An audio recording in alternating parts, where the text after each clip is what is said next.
सोडून मला त्याने हसत राहण्यास सांगितले. मी पण हसत राहिले. प्रश्न त्याच्या आनंदी राहण्याचा होता. मी जे हरवलं ते कधीच माझे नव्हतं, पण त्याने जे हरवलं ते फक्त त्याचेच होतं. आपण किती वेडे असतो ना. कोणी आपल्याला महत्त्व देत नसताना तरी सुद्धा आपण त्याच्या मागे मागे धावतो, पण त्या व्यक्तीला त्याची काहीच किंमत नसते.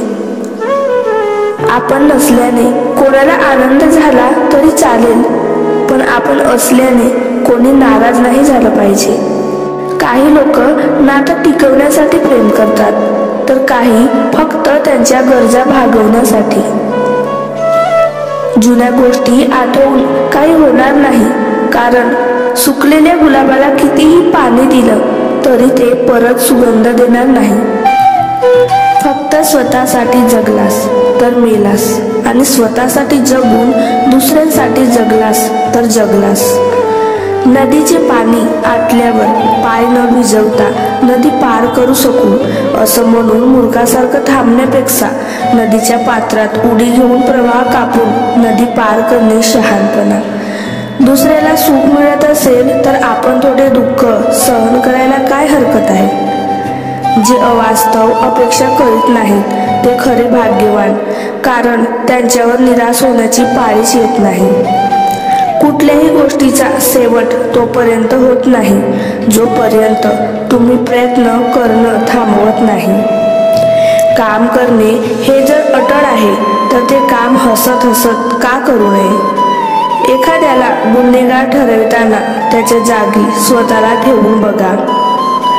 आशा सोडायची नसते, निराश कधी व्हायचं नसतं, अमृत मिळत नाही म्हणून विष कधी प्यायचं नसतं.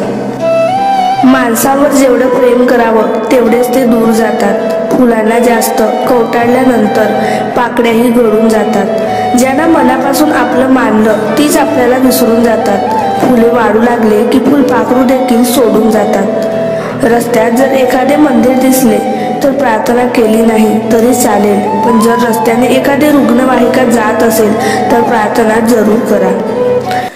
पैसा हा खतासारखा आहे. तो साचवला की कुजत जातो आणि गुंतवला तर वाढायला मदत करतो. अजूनही उशीर झालेला नाही. तुमचे वय कितीही असेल, अनेक संधी तुमच्या हातून निसटल्या असतील तरी सुद्धा तुम्ही नवीन सुरुवात करू शकता. लोकांना वाटतं यशस्वी माणसाला दुःख होत नाही.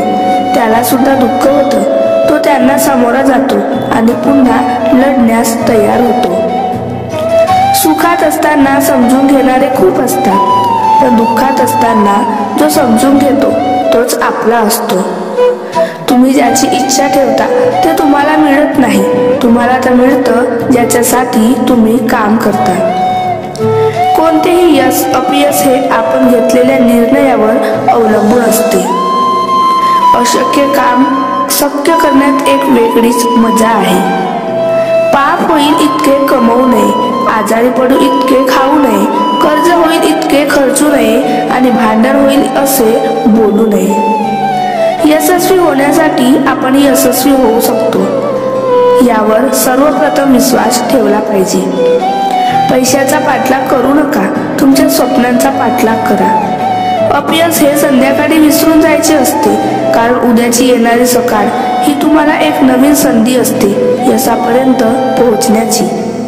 श्रीमंत आणि यशस्वी होण्यासाठी आयुष्यातला क्षण न क्षण कोणत्या तरी एका क्षेत्रात सातत्याने मेहनत करावी लागते. कोणताही बिझनेस छोटा नसतो, छोटी असते आपली मानसिकता. जिंकण्याचा विचार मी नाही करत कधी, मी फक्त हरायचे नाही हा इरादा पक्का करतो. जेवढं मोठं स्वप्न तेवढ्याच मोठ्या अडचणी, आणि जेवढ्या मोठ्या अडचणी यशही तेवढंच मोठं असतं. जर तुम्हाला महान बनायचं असेल तर जगाच्या विचारसरणीप्रमाणे जगणे सोडून द्या. प्रश्न सोडण्यापेक्षा ते निर्माणच होणार नाहीत यावर आपण जास्त भर दिला पाहिजे. एकदा कर्तृत्व सिद्ध झालं की संशयाने बघणाऱ्या नजरा आपोआपच आदराने झुकतात. सर्व तयारी होऊ दे मग सुरुवात करू असा विचार केला तर तुम्ही कधीच प्रारंभ करू शकत नाही.